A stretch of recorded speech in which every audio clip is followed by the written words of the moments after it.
Well, I've been attending the concerts for since basically 1980. Wow. And I've been on the board for 27 years.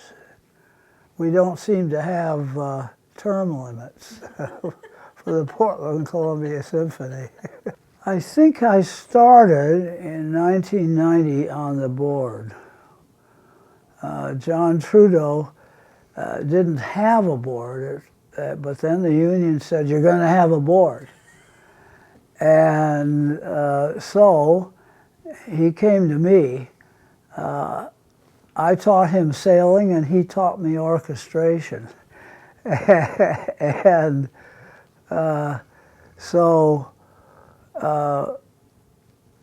he said, you are on the board. Well, what the board does, we have the fiduciary responsibility to keep the orchestra playing.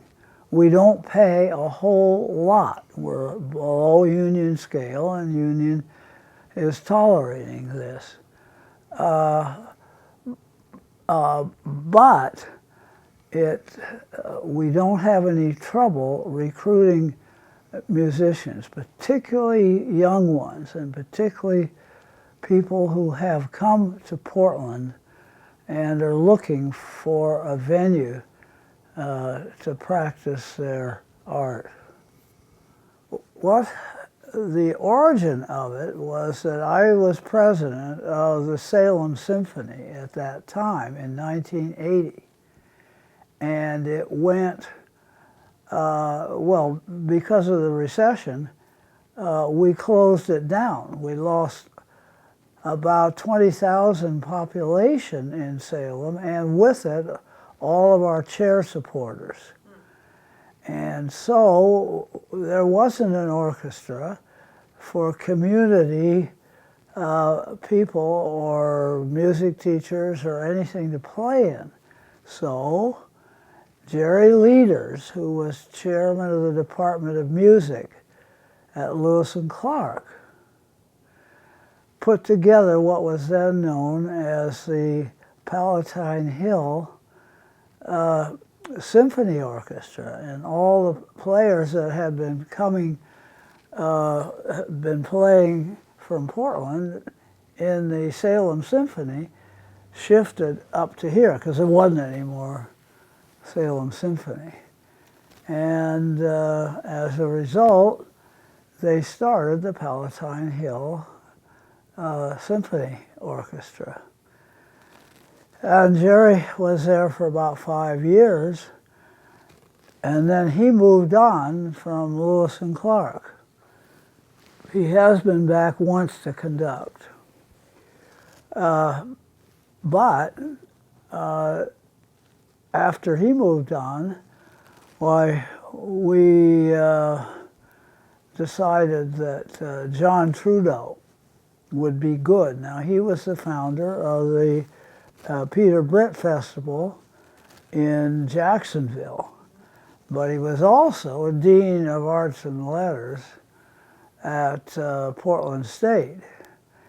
And so he took over. He's a very good conductor, and he was there for about, 15, 20 years. And he really did a nice job with the orchestra. We had, it was a big orchestra. We had, I think, 7 or 8 basses. Anybody in the community who was up to snuff, music teachers, some people just played for a hobby, and they came and played. And finally, it got unwieldy enough that John decided that people had to audition. And now it was virtually fully professional. And then after he retired, we had a search committee. and chose Hugh Edwards, who at that time had been the, up until that time, had been the music director for PYP, Portland Youth Philharmonic. And he then got a job in Seattle running the youth symphonies, which lasted about a year.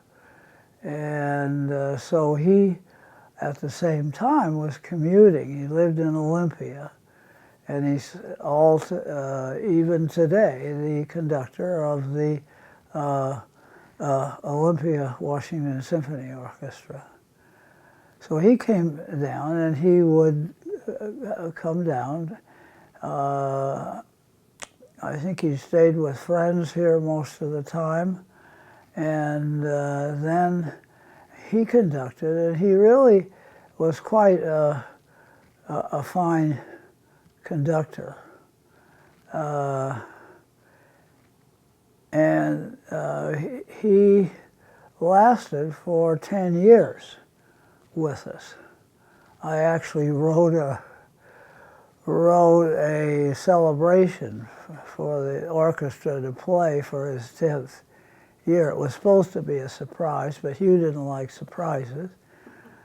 And Joël Balique was supposed to conduct it, but our concert master said, no way, we're going to have the soloist then conduct. So we did it out at in Forest Grove at the college there. And so then after he left, then we got together again, all of us old board members and some new ones, and ran a national competition. And that went on for about 2 years. We had a whole bunch of people. Well, we only have 4 concerts, 4 official concerts a year, the series. And we would get people from all over. And Stephen Bias, our present music director and conductor, came out head and shoulders above everybody else. And then he's been with us, this is his 5th year, and he's done a wonderful job with the orchestra. It sounds almost as good as the Oregon Symphony. Our orchestra is basically a community orchestra.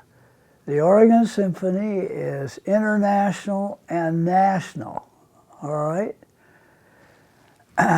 But we're everybody in the area else who doesn't want to sit in the chair and permanently, because they rehearse every day, and it's a full-time job, although a lot of them do also have students and this sort of thing.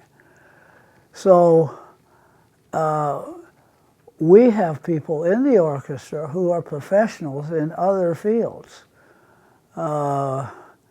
We have everything from lobbyists to doctors playing in the orchestra, although not very many doctors right now.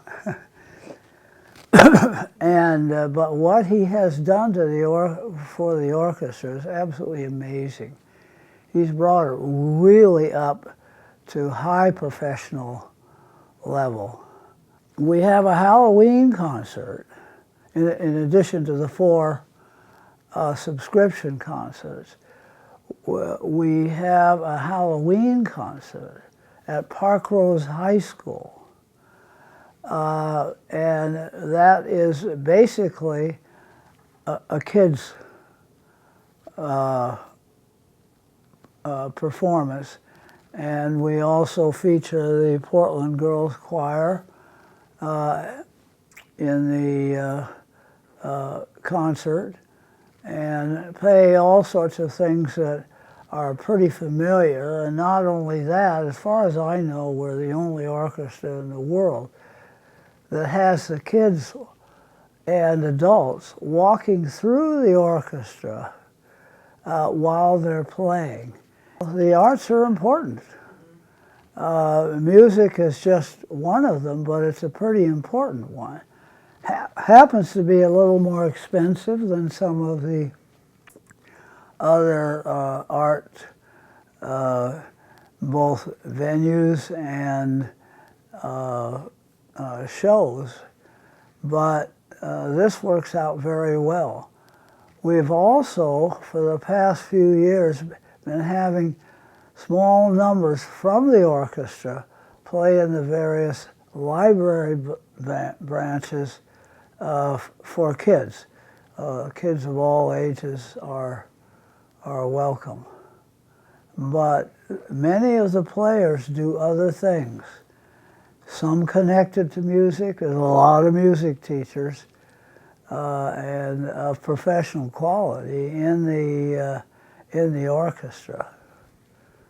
Even the horn sections is sounding terrific this year. Well, it's exciting because we have Rebecca as our executive director after 40 years of Betsy Hatton, who did a wonderful job of running the orchestra. And she did it for no salary. But now that we have Rebecca, we do have to pay her. So, and so it's exciting to have a new executive director who knows everything. She's been on a number of things. We got her from the Oregon Symphony. And Scott Showalter is still not happy with me that we have her.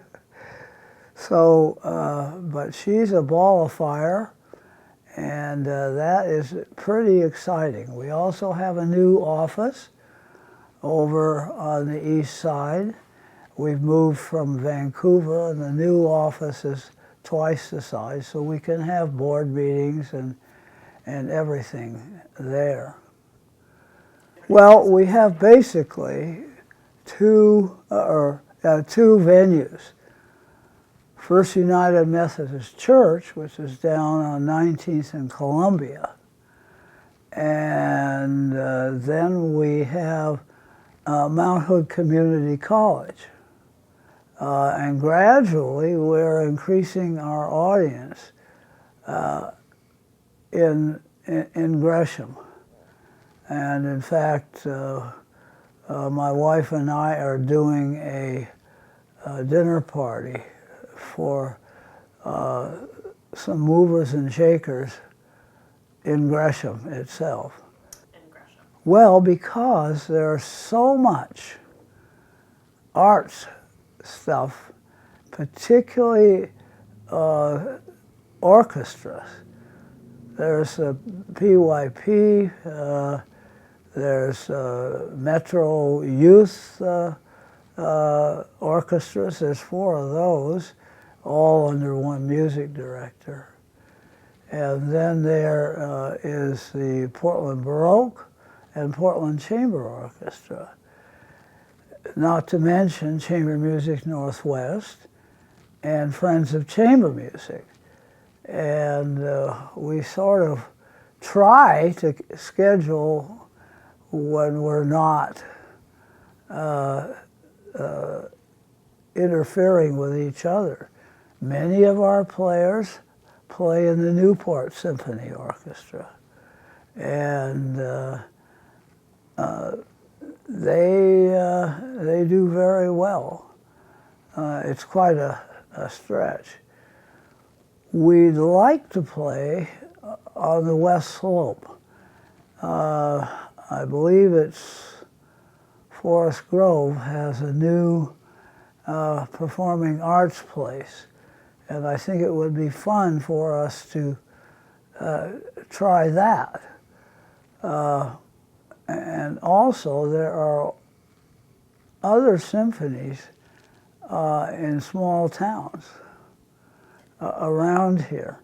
Even Vancouver has a very fine symphony, and many of our players also play in that. Our players also substitute for the Oregon Symphony from time to time.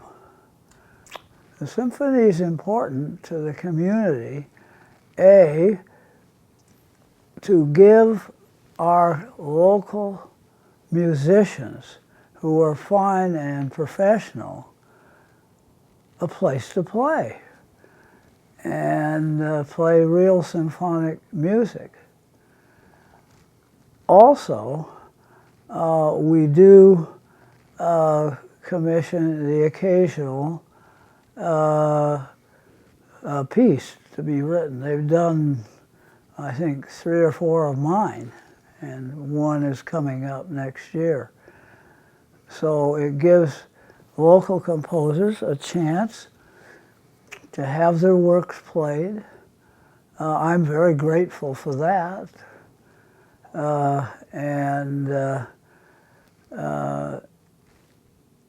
Also, we are affordable. We're very affordable. And we do outreach to the people who would never come or could not afford to come to a symphony concert. But we're really pushing Gresham right now. My favorite composer is Prokofiev at this point. Has been for many years, but I like the 20th century composers. I tend to gravitate towards tonal music, and that's what I write, as opposed to all sorts of things that is very difficult to listen to. You have to listen to them 100 times before you get what they're doing. And so we do offer compositions to be played. Our Stephen Bias's wife is a professional composer in Los Angeles, and we have played one of her pieces. Well, we've always been the best kept secret, and with Rebecca, I think probably we'll have a little bit more in the way of publicity. Why? We even got our concert for the kids, the Halloween concert at Park Rose, advertised in the Oregonian as a thing to go to. The Oregonian stopped years ago reviewing concerts, reviewing anything, because nobody really cared. So it's very nice to be back on that path. The orchestra's set up and they stand in line, usually about 200 of them, kids and adults alike, and they snake through the orchestra. They walk in front of the first violins, behind the second violins, then in front of the winds, and finally they snake through the brass while they're playing. Fortunately, they're playing something that they know quite well. Usually it's the William Tell Overture, The Lone Ranger. These kids don't know anything about The Lone Ranger, but we all grew up with it.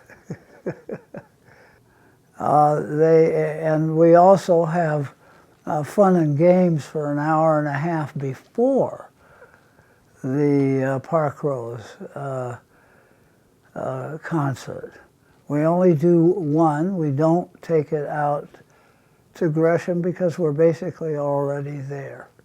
Once again, it's affordable symphonic music, and it's by a superb orchestra. I wouldn't say that even though they do occasionally play a piece of mine. But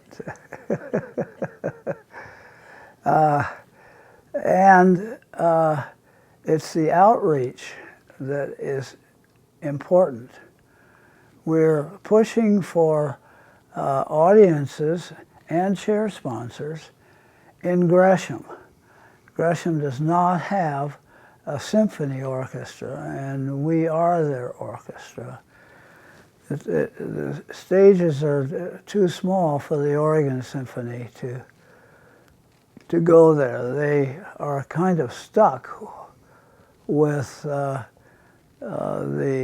Arlene Schnitzer Hall. So we fit. We have about 70 in the orchestra, depending upon what we're playing. Yeah, over the years, they've done some pretty interesting stuff. Many of our players don't usually play in the symphony orchestra itself. Not that they're subs, but we tend to concentrate on improving the level of skill. We do a lot of Brahms and some Beethoven, Mozart, but we also do some 20th century composers. I guess I'd like more Prokofiev, but and we are, I think, going to be doing some more. Well, we'd love to have more diversity than we have. We have Asians, but that's a lot of what they do. And but we'd love to have some African Americans. A few are in the audience, and we'd love to have some Hispanics. But we have trouble attracting the audiences with for those people. And we really love to diversify our audiences as well as our players. And we're beginning to do it. It'll be quite successful. But it's a cultural divide. Not political at this point, but a cultural divide. And we have trouble attracting minority populations, as does the Oregon Symphony and all the other orchestras in Portland. Well, we do have our major fundraiser, which is our gala, which this coming year will be January 25th at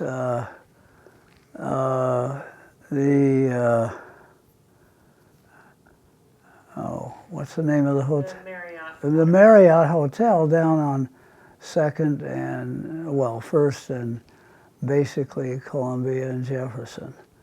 And that is a whale of an evening. It's really the most fun of the gala things that you can go to. We have a silent auction, an oral auction, a paddle raise. So there's something there for everybody to give to. We try to get people at it who have the ability to give some money in a meaningful way. We also have a chair sponsor program, and that is becoming quite successful now. I guess that my wife and I have the bass section.